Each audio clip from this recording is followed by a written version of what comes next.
안녕하십니까. 저는 신영증권 리서치센터에서 일하는 김학균입니다. 최근에 주가 상승세가 놀라울 정도로 빠른 속도로 진행이 되고 있습니다. 한국 주가만 오르는 게 아니고요. 글로벌 증시가 거의 동반 상승하는 모습이 이어지고 있습니다. 그래서 오늘은 최근에 어떤 주가가 올라가는 여러 가지 어떤 동력들을 한번 점검해 보고 또 의견을 말씀드리는 시간을 갖도록 하겠습니다. 주가 지수가 순식간에 작년 4월부터 불과 채 1년이 안 되는 사이에 6,000포인트 위까지 아주 급등세를 나타내고 있습니다. 굉장히 빠른 속도의 상승세가 작년 이후 우리 증시에서 나타나고 있는데요. 근데 지금 주가가 올라가고 있는 것은 한국에서만 나타나는 현상이 아닙니다. 올 한 해만 놓고 보더라도 3월에 중동 전쟁이 벌어진 이후에 글로벌 증시가 다 같이 조정을 받았는데요. 미국의 S&P 500 지수와 나스닥 지수는 이제 4월 들어서 중동 전쟁 이전의 사상 최고치를 경신했고요. 유럽에서는 이탈리아 시장이 사상 최고치 경신했고, 동아시아에서는 일본과 대만 시장이 또 사상 최고치를 기록하고 있으니까 작년 이후에 우리 증시의 상승세가 가파릅니다만은 이제 글로벌 이런 현상은 한국에서만 나타나는 특수한 현상은 아닌 것 같고요. 이걸 설명할 수 있는 거는 제 생각에는 글로벌하게 돈이 많이 풀렸다라고 하는 것을 이제 이유로 들 수 있을 것 같습니다. 돈이 많이 풀리다 보니까 어떤 우리가 느끼는 경기보다 자산 시장이 더 좋은 흐름이 고착화되는 모습이 나타나고 있고요. 이건 뒤에서 좀 말씀을 드리고, 또 두 번째 주가 상승의 동력은 이제 반도체 빅사이클입니다. 우리나라의 삼성전자와 하이닉스가 정말 말도 안 될 정도로 과거에 생각지도 못했던 정도의 돈을 벌어들이고 있고요. 이게 미국의 기술주, 또 한국 증시, 그리고 대만 증시처럼 기술주 비중이 높은 시장에서 아주 극적으로 나타나고 있고요. 마지막으로 들 수 있는 게 정부 주도로 진행이 되고 있는 지배구조 개선입니다. 작년에 3차례의 상법 개정이 있었고, 또 여러 가지 또 이제 추가적인 아젠다에 대해서 정책적인 논의가 벌어지고 있기 때문에요. 오늘의 발표는 이 요인들을 하나하나 살펴보는 걸로 진행해 볼까 합니다. 지금 보시는 그림은 우리나라의 GDP 성장률입니다. GDP라고 하는 게 결함이 많은 지표죠. 경제활동의 모든 걸 보여주긴 어렵지만, 그래도 일반적으로 그 한 국가의 경제활동의 종합적인 성적표를 보여주는 건 이제 GDP 성장률인데요. 작년에 우리나라 성장률이 1%였습니다. 역대 5번째로 낮은 성장률이고요. 올해 성장률 전망치는 2%입니다. 역시 역대 한 7번째로 낮은 성장률이고 잠재 성장률을 회복하는 정도의 성장률인데요. 근데 주가는 사상 최고치를 기록하고 있습니다. 근데 이렇게 주가와 어떤 그 경기의 괴리는 한국에서만 나타나는 현상이 아닙니다. 지금 보시는 그림은 독일의 닥스 지수인데요.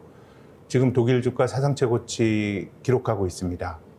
근데 독일의 GDP 성장률은 2023년, 2024년에 마이너스 성장이었습니다. 사실 우리나라가 60년대 경제 개발한 이후로 GDP 성장률이 2년 연속 역성장한 적은 없었거든요. 근데 독일은 지금 성장률은 역성장인데 주가만 올라가는 현상이 나타나고 있습니다. 이건 앞서 말씀드린 것처럼 돈이 많이 풀렸기 때문이라고 생각하는데요. 우리가 돈이 많이 풀렸다라고 얘기를 하는데, 이 많이 풀린 기준은 실물 경제가 돌아가는 데 필요한 유동성의 양 대비 중앙은행이 얼마나 돈을 풀었냐의 비율로 계측할 수 있다고 생각합니다. 그러니까 화폐라고 하는 거는 실물 경제의 보조 기능을 합니다. 거래의 매개 기능을 하기 때문에 경제 규모가 커지게 되면 중앙은행이 풀어내는 돈의 양도 당연히 많아야 되는데요. 지금 보시는 그림은 제일 위쪽은 일본이고요. 중간은 유로존이고 아래쪽은 미국입니다. 분모는 GDP고요. 실물 경제 크기고 분자는 중앙은행이 풀어놓은 돈의 규모라고 생각하시면 됩니다. 제일 아래쪽에 있는 이제 미국을 보시면 이 데이터가 2000년부터 그려져 있습니다만 시계열을 더 앞쪽으로 늘리더라도 오랫동안 GDP 대비 중앙은행이 풀어놓은 돈의 비율이 한 6.5%에서 안정적으로 유지가 됐습니다. 근데 2008년 금융위기 이후로 중앙은행이 돈을 풀기 시작하면서 코로나 때 36, 최근에 출구 전략을 했습니다만은 한 21%가 됩니다. 이 얘기는 과거에 실물 경제가 100이라 그러면은 중앙은행이 6.5 정도 돈을 풀면 민간에서 신용 창출을 통해서 경제가 돌아갔다는 건데요. 지금 출구 전략을 상당히 하고도 과거에 풀린 어떤 일반적으로 과거에 풀렸던 돈의 규모보다 3배 반이 넘는 돈이 지금 굴러다니고 있는 겁니다. 그러다 보니까 이것이 자산시장에서 풍선 효과를 일으키는 게 전 세계적으로 경기와 뭐 주식을 비롯한 자산 가격의 괴리를 보여주는 거라고 생각이 되고요.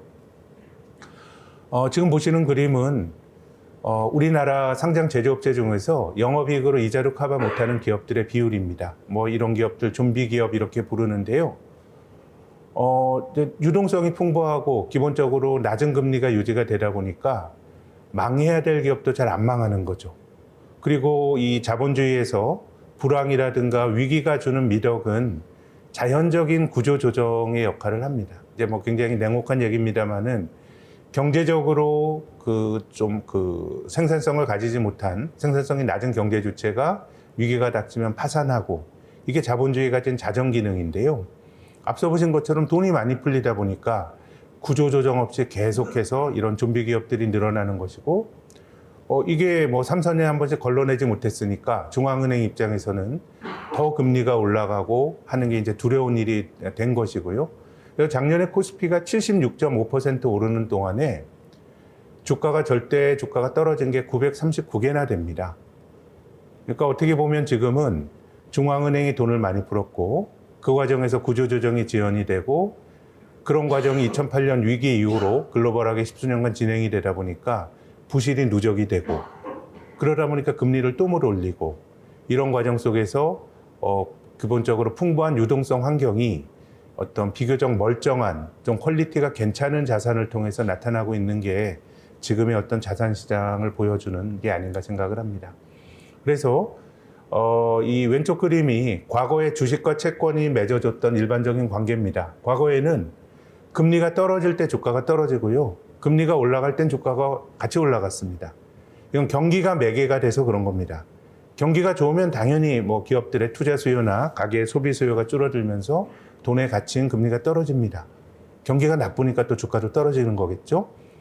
또 금리가 떨어진다는 건 채권 가격이 올라간다는 의미입니다. 그러니까 경기가 나쁠 때는 채권이 좋고 주식이 나쁜 안전자산과 위험자산의 상반된 움직임이 나타났던 거고 반대로 경기가 좋을 때 금리도 올라가고 채권 가격은 떨어지고 주가도 올라갑니다. 경기가 좋을 때는 안전자산은 안 되지만 주식은 됐던 건데요. 2008년 위기 이후의 그림을 보시면 이런 상관성이 깨져버렸죠. 조금 더 자세히 보시면 최근 10여 년 동안에 미국을 비롯한 글로벌 증시가 조정을 받을 때는 예외 없이 금리가 올라갈 때 조정을 받았습니다. 그러니까 이 얘기는 전통적으로 주식과 채권이라고 하는 위험자산과 안전자산의 분산 투자 효과도 약해졌던 거고요. 이제 돈이 많다 보니까 그것이 뭐 안전자산이라고 불리는 어떤 뭐 채권이건 아니면은 뭐 금이건 위험자산인 주식이건 다 같이 움직이는 우리가 작년까지 가을까지 많이 거론됐던 에브리띵 랠리라고 하는 것도 본질적으로 풍부한 유동성의 산물이 아닌가 생각을 합니다. 지금 상황에선 금도 안전자산이 아니죠. 우리가 지난 3월 달에 중동전쟁 날 때 글로벌 증시가 전체적으로 조정을 받았는데요. 그때 금 가격이 오른 게 아니고 같이 떨어졌기 때문에 지금은 자산 가격을 설명하는 데 가장 핵심적인 요인은 결국 중앙은행의 통화정책과 그들이 풀어내는 돈의 양, 금리 이런 것들이 자산 가격의 가장 핵심적인 요인인 것이고 그러다 보니까 우리가 느끼는 채권 경기와 자산 시장의 괴리가 상당히 고착화되어 있고 제 생각에는 지금은 주가가 올라가는 게 뭐 경기와 무관하진 않지만 주가가 경제의 그림자다.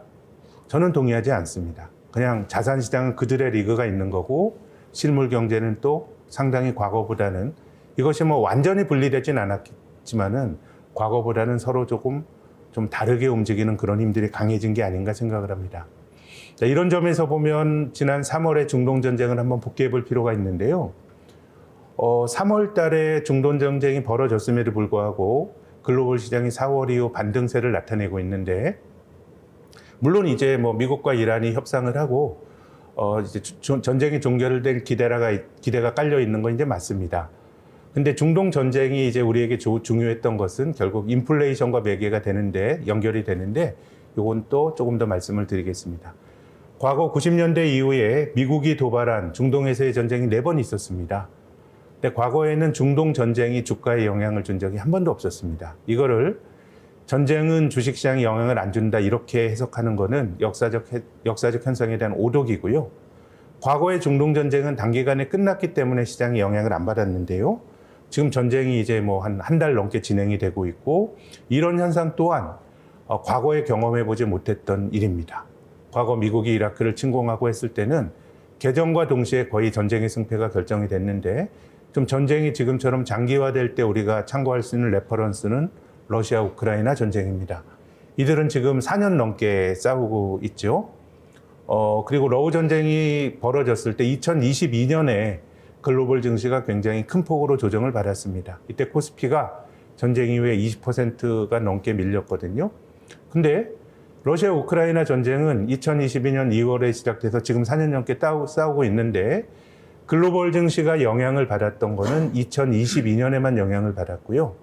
작년에 전쟁이 벌어지고 있는 와중에서도 한국 시장은 많이 오르지 않았습니까? 이제 전쟁이라고 하는 게 주식시장에 어떤 영향을 주느냐에 대해서 조금 일반화시켜서 말씀을 드리면 전쟁이 벌어진 나라는 무조건 악재이고요. 전쟁 당사자가 아닌 나라들, 예컨대 지금 중동 전쟁에 한국이 이 중동 전쟁으로부터 영향을 받는 거는 우리가 전쟁이 벌어진 이후에 가장 열심히 보고 있는 게 국제 유가 아닙니까? 그러니까 전쟁 당사자 아닌 나라들에게 영향을 주는 거는 공급망의 교란입니다. 공급망이 교란돼서 예컨대 지금은 유가가 급등을 해서 물가가 올라갑니다. 물가가 올라가면 중앙은행이 긴축을 할 가능성이 높아지고요. 또 금리가 올라갑니다. 그래서 금리가 올라가는 게 최종적으로 돌고 돌아서 자산시장에 영향을 주는 겁니다. 그 앞단엔 인플레이션이라는 게 있고요.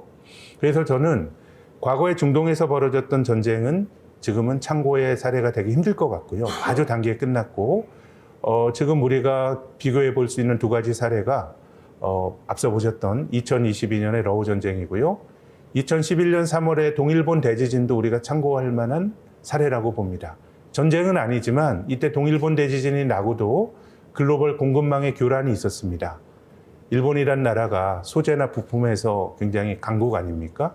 그래서 그때도 공급난에 따른 인플레가 발생했기 때문에 두 사례와 지금을 비교해 보겠습니다. 지금 상황은 과거 두 사례보다 저는 훨씬 환경이 좀 투자자 입장에서는 나은 환경이라고 보는데요. 지금 보시는 그림은 2011년 3월 동일본 대진이 났을 국면에서의 유로존의 이제 사례인데요. 왼쪽에 막대 그래프로 그려진 유로존의 물가를 보시면 지진이 나기 전에도 물가가 올라가고 있었습니다. 이제 인플레 압박이 존재했던 거죠. 이때는 이제 글로벌 금융위기로 인해서 나타났던 경제 교란이 완화가 되면서 뭔가 경제가 정상화되면서 인플레 압박이 존재했는데 2011년 3월에 일본에서 지진이 나고 공급망 교란으로 물가가 더 올라갑니다. 그러니까 ECB가 왼쪽 그림에서 보시는 것처럼 금리를 2번 올렸습니다. 저때 ECB의 금리 인상은 정책 실수입니다. 2번 올리고 몇 달 있다 다시 내리는 그림이 나오지 않습니까? 그러니까 전쟁으로 인해서 물가가 올라가는 것은 본질적으로 사람들이 많이 써서 물가가 올라가는 것과는 이제 다릅니다. 예컨대 뭐 가정적으로 지금 중동 전쟁이 앞으로 몇 달 더 진행이 된다고 가정을 해보겠습니다. 그럼 우리나라 물가가 상당히 이제 높아지겠죠, 더. 그럼 한국은행이 금리를 올려야 되냐? 그건 논란이 있습니다. 물가 상승에 대해서 중앙은행이 긴축으로 대응하는 거는 물가 상승의 원인이 그 경제의 과잉 수요에 있을 때는 금리를 올려서 뭔가 인플레를 잡는 게, 수요를 억제해서 잡는 게 맞는데요. 지금 뭐 우리가 과잉 수요 때문에 물가가 올라가는 게 아니고 그냥 전쟁으로 물가가 올라가는 겁니다. 그럼 국민들이 기름값이 올라서 고통스러운데 여기서 중앙은행이 금리까지 더 올리게 되면 본질적으로 맞는 처방이긴 어렵고요. 그래서 지금 그 코스트 푸시 인플레이션이 나타날 때 중앙은행이 금리를 올려서 물가를 잡는 건 굉장히 힘든 일입니다. 경제에 걸리는 하중이 훨씬 크게 나타나는 거고요. 이때 유로존이 금리를 올리면서 어떤 일이 벌어졌냐 하면 남유럽 재정위기가 재점화됐습니다. 그리스, 포르투갈, 아일랜드, 뭐 스페인 이런 쪽이 문제가 나버렸죠. 이때는 ECB의 정책 실수입니다. 금리를 안 올려도 되는 국면에서 금리를 올리면서 남유럽의 재정위기가 났고요. 러우 전쟁의 사례 한번 보겠습니다. 이때 2022년 2월 달에 러시아 우크라이나 전쟁이 나기 전에도 막대 그룹으로 그려진 미국의 물가가 올라가고 있었습니다. 이제 인플레 압박이 존재했던 겁니다. 이런 상황에서 러우 전쟁이 나고 물가가 높아지니까 연준이 허겁지겁 금리를 올리면서 뭐 한 번에 얌전하게 뭐 0.25%포인트씩 올린 게 아니고 0.75씩 소위 빅스텝을 막 두 번이나 밟고 이렇게 금리를 올리면서 결국 자본 그 글로벌 증시가 무너진 거거든요. 그래서 우리가 이번 전쟁에서도 결국 주가가 영향을 받는 경로는 인플레이션과 중앙은행의 대처, 이에 따른 시장 금리의 움직임이 중요한데, 자, 지금 물가는 불안하게 움직이고 있습니다. 미국의 케이스인데요. 3월에 미국의 소비자 물가 지수가 3.3으로 나왔습니다. 2월이 2.4였죠. 근데 중요한 거는 과거에 이 동일본 대지진이나 러우 전쟁이 나기 전에는요, 물가가 올라가는 인플레이션 압박이 존재했어요. 근데 지금은 전쟁 전에는 물가가 좀 상승률이 둔화되는 디스인플레이션 환경이 만들어진 거거든요. 그래서 지금 금융시장의 투자자들이 지금 생각하는 건 뭐냐 하면 전쟁이 장기화되고 물가가 높아지게 되면 도리 없이 중앙은행은 코스트가 크더라도 물가를 올려서 인플레를 잡는 선택을 할 수가 있는데, 지금 우리가 경험한 예컨대 3월에 미국의 소비자 물가 지수의 급등은 거의 전적으로 비용 상승에 따른 코스트 푸시 인플레이션이기 때문에 전쟁이 다소 장기화되더라도, 이제 금융시장은 전쟁이 어떻게 될지 모르죠.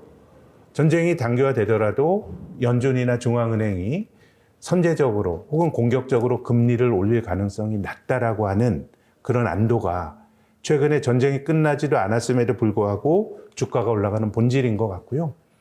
러우 전쟁이 나자마자 미국의 장기금리, 단기금리가 숏텀으로 100bp가 넘게 급등을 했습니다. 근데 지금의 금리는 비교적 안정적이잖아요. 그래서 우리가 전쟁이라든가 지정학적 교란은 결국 우리가 영향을 받는 것은 공급망과 인플레와 금리인데, 지금 공급망의 교란이 나타나고 있고요. 인플레로 자극이 될 가능성이 매우 높지만은 이 인플레의 원인이 거의 비용 측면에서의 어떤 그 물가 상승이기 때문에 중앙은행이 상당히 인내할 거다라고 하는 기대가 최근에 채권 금리의 안정, 그리고 주식을 비롯한 위험 자산의 반등으로 귀결되고 있다고 생각합니다. 다만 장기적으로 보면 이제는 뭐 전쟁이라고 하는 게 일상적인 세상이 돼버렸고요. 과거에 중국이 개혁개방 직후에 1989년에 천안문 사태가 났을 때 많은 사람들이 깜짝 놀랐죠. 야, 중국이 덩샤오핑이 이 실용주의적인 정치인 줄 알았더니 정치적으로는 굉장히 권위주의적인 모습이었고요.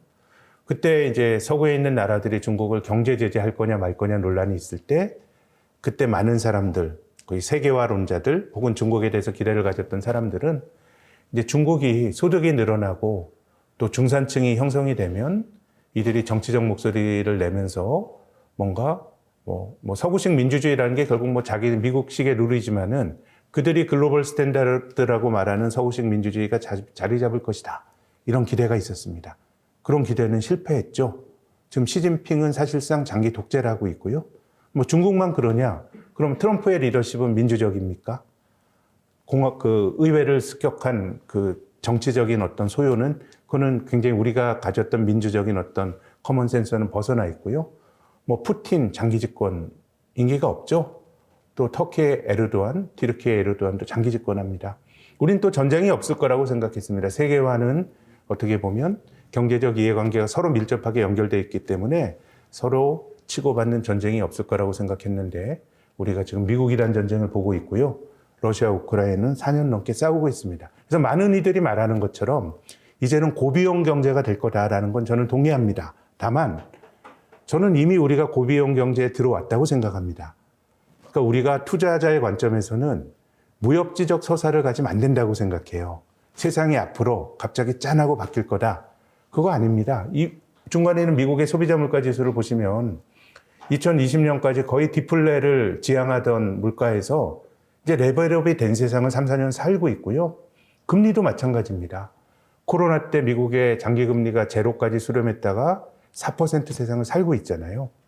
또 이런 것들을 극적으로 보여주는 게 한국 제조업체들의 재고자산 회전율입니다. 과거 세계화 시대에는 기업들이 재고를 굉장히 작게 가져가도 됐습니다.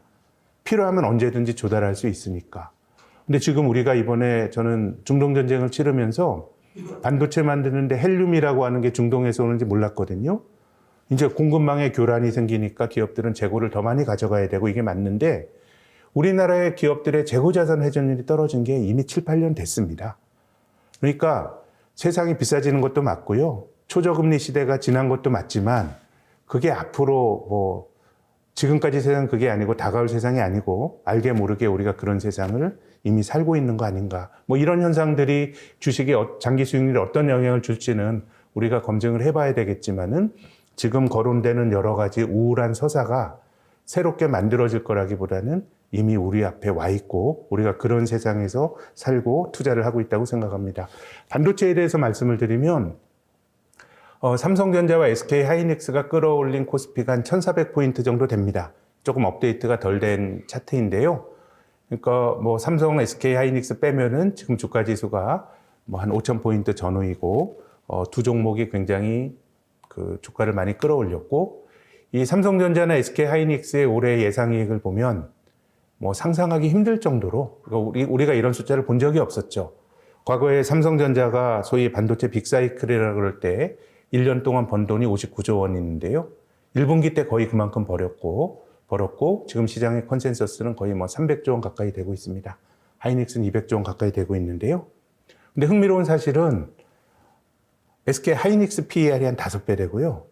삼성전자 PER이 6배입니다. PER이라고 하는 건 기업에 벌어들인 당기순이익과 EPS와 주가와의 관계이죠.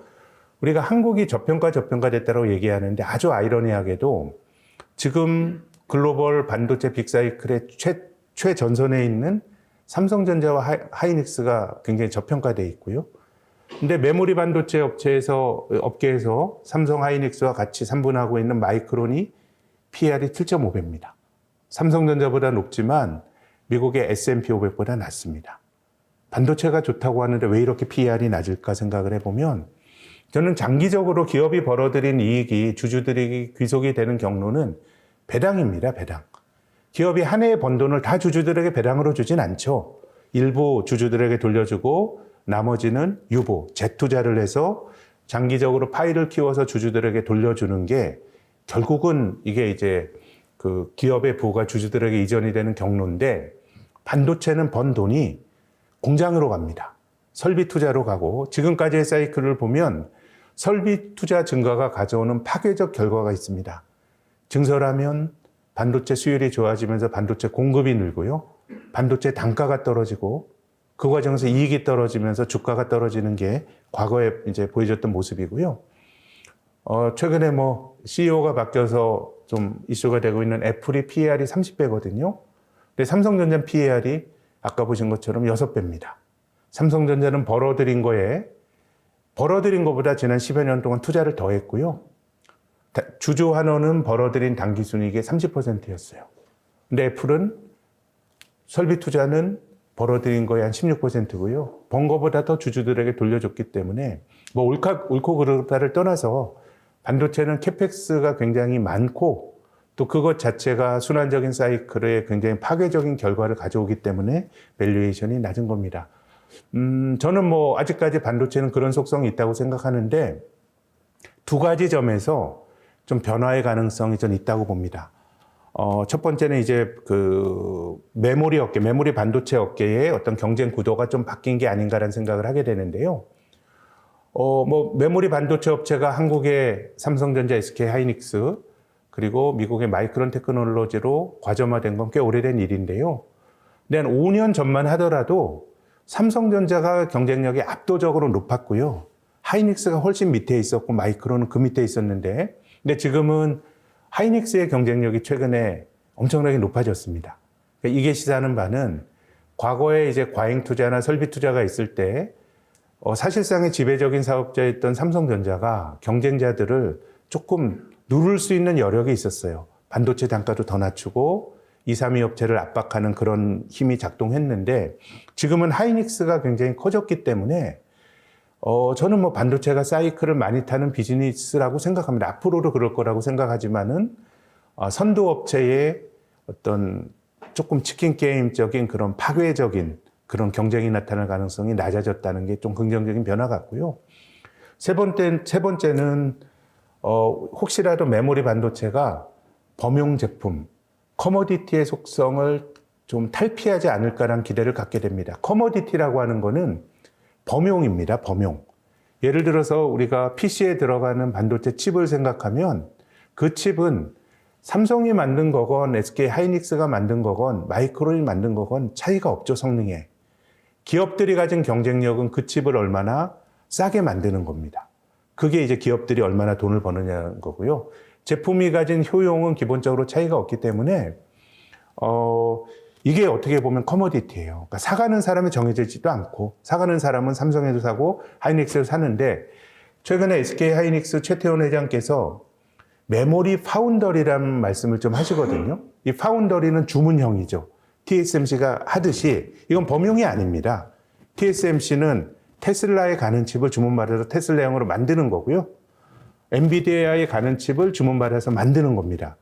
근데 지금 메모리 업계에서도 2년 계약, 3년 계약을 그 소위 말하는 그 AI 업체들, 하이퍼스케일러라고 하는 칩을 사쓰는 업체와 장기 계약을 맺는 흐름, 가능성들이 좀 만들어지고 있거든요.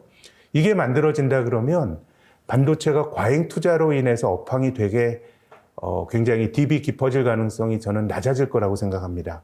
예컨대 하이닉스가 엔비디아에게 HBM을 파는데 그냥 그걸 자기가 그냥 머릿속으로 생각해서 증설하는 게 아니고 칩을 사가는 쪽에서 우리 내년에 수요가 좀 늘 것 같으니까 더 만들어줘 그러면 거기 맞춰서 뭔가 투자가 이루어지고 하게 되면 굉장히 파괴적인 어떤 그런 과거와 같은 어떤 업황의 다운사이클이 나타날 가능성이 조금 낮아지지 않을까 이렇게 생각을 합니다. 그래서 뭐 반도체 경기라는 게 좋을 땐 굉장히 좋고 또 나빠지게 되면 굉장히 또 나빠지는 업앤다운이 굉장히 큰 비즈니스의 속성이 저는 아직도 있다고 생각합니다만은 지금 국면에서는 조금 과거와는 다른 변화의 가능성들도 있지 않을까 생각을 합니다. 마지막으로 지배구조 개선에 대해서 말씀을 드리겠습니다.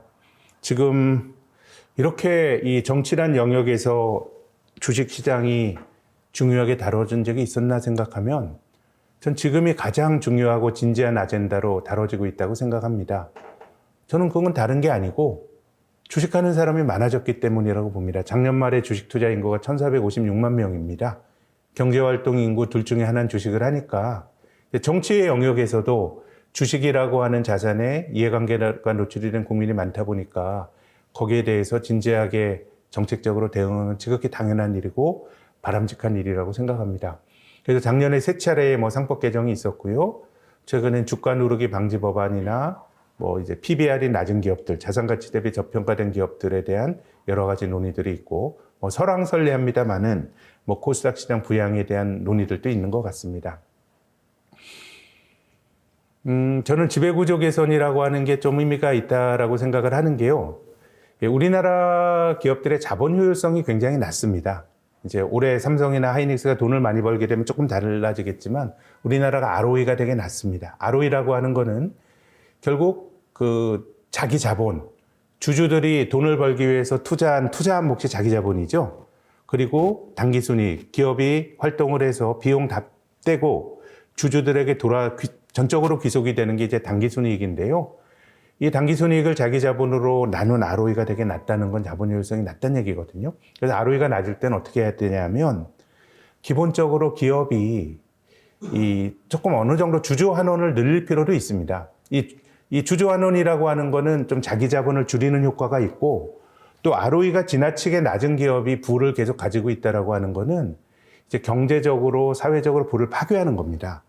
그러니까 기업이 그 부를 가지고 사업해서 증식을 해야 되는데 ROE가 낮은 기업들은 오히려 주주 환원을 좀 늘리면서 늘려야 그 배당을 받은 주주들이 더 생산적인 데 투자하든가 소비를 할 수가 있는 거기 때문에 ROE가 낮은 기업들은 어느 정도 주주 환원이나 이런 게 필요하고 다만 뭐 많은 분들이 지적하는 것처럼 주주 환원이 능사는 아닌데요. 근데 우리나라의 배당 성향이 되게 낮습니다. 우리나라가 미국처럼 제조업 안 하는 나라보다는 당연히 주주 환원 많이 하기 힘듭니다. 앞서서 삼성 하이닉스 말씀드렸지만 돈 벌면 유보해서 또 설비 투자해야 되는 것이고요. 이게 한국이 가진 어떻게 보면 숙명이나 속성인데요. 근데 우리와 비슷하게 제조업 중심의 나라들, 동아시아에 있는 나라들 중에서 기업이 벌어들인 당기순이익 중에서 배당으로 돌려준 배당 성향을 비교해 보면은요. 뭐 최근 한 16년 동안에 한국이 일본보다 배당 성향 높았던 거 딱 한 번입니다. 중국보다 높았던 것도 딱 한 번이고요. 대만보다 높았던 적 없습니다. 이건 뭐 우리나라 기업들이 선의를 가지고 그 돈을 가지고 좋은 데 쓰겠죠. 그렇지만 그거를 주주들에게 소명해야 됩니다. 뭐 배당이 능사가 아니라는 점을 다시 한번 말씀드리고요. 우리가 이렇게 돈을 벌었는데 이 돈을 지금 배당으로 드리는 것보다 우리가 이렇게 투자해서 장기적으로 우리 회사에 장기적으로 투자하고 있는 장기 주주들의 이익 극대화를 위해서 노력하겠습니다라고 하는. 그래서 전 지배구조 개선이 여러 가지 코드로 얘기가 되지만 기업이 받은 돈이 공돈이 아니고요.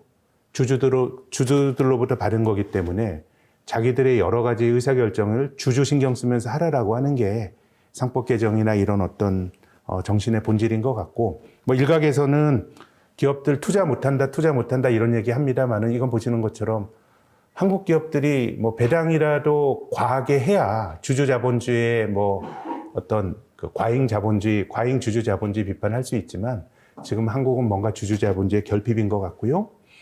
특히나 이제 우리나라 기업들의 비즈니스 사이클이 과거에 고성장하다가 성숙 안정기나 쇠퇴기로 가는 가능성이 되게 높습니다.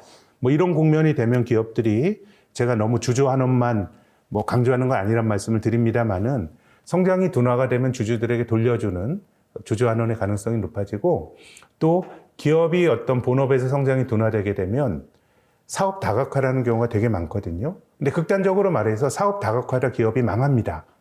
그렇기 때문에 지금은 특히 상장사들은 어떤 의사결정을 하건 주주들에게 자신들의 행위를 잘 소명해야 될 필요성이 있는 것이고요.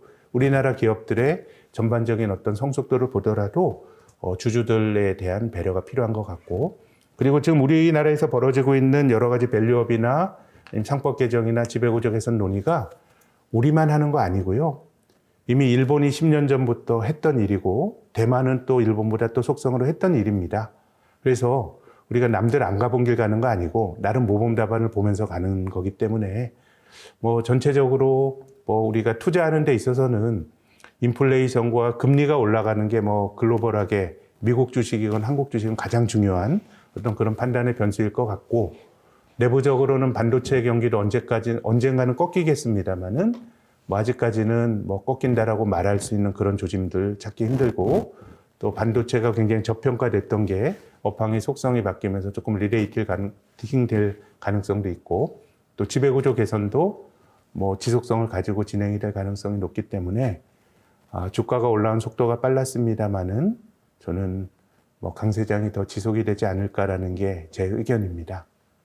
이 정도로 발표를 마치겠습니다. 경청해 주셔서 감사합니다.